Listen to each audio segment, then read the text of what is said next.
kanina na yung concern mo kay kung ano mararamdaman ni Nate, kaya medyo pinipili mo ng mga roles. Observant na ba siya? Yes. He's 3 years old. He copies everything I do and everything I say. When he sees something on TV, he would ask questions. Bakit ganyan yan, ma'am? Bakit ganon? So, nasa ganon siyang stage na marami na siyang tanong.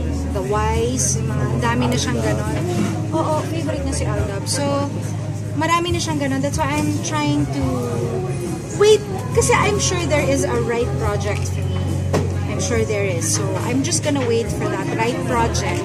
Na like I said, na hindi naman ako kinailangan masyadong maraming isacrifice para lang magawa yung project na yun. Kasi parang right now, at this point in time, in my life and in my career, parang ayoko na gawin yung mag-compromise.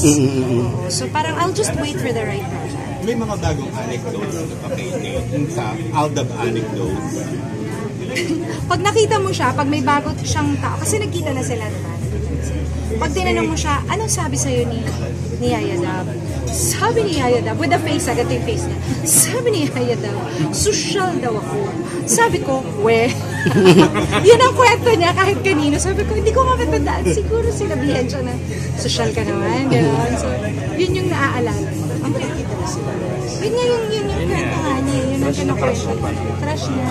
Kasi dumadaan kami, saan ba yun? Sa Global City. So nakita nung Yaya na may nagsushoot. Tapos nakita niya si Yaya Dab. So sabi niya, ay si Yaya Dab nagsushoot. Nung nadinig talaga nung anak ko, sabi niya, si Yaya Dab, balik tayo! Sa commercial. Oo, kilala niya si Alden eh. Kasi matagal kayo nagkasama sa Bet ng Bayan. Tsaka niregaluhan siya ni Alden na, kasi mahilig siya sa Lego. Si Alden pa nagbuo. Si Alden pa. So, kuya niya yun. Tsaka si Alden ang cute kasi gustong-gusto niya si Nate.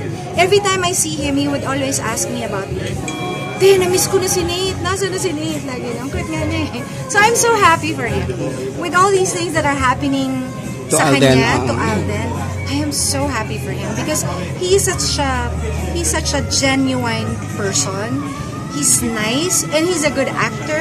He deserves all this. Walang yabang kasi. Walang yabang.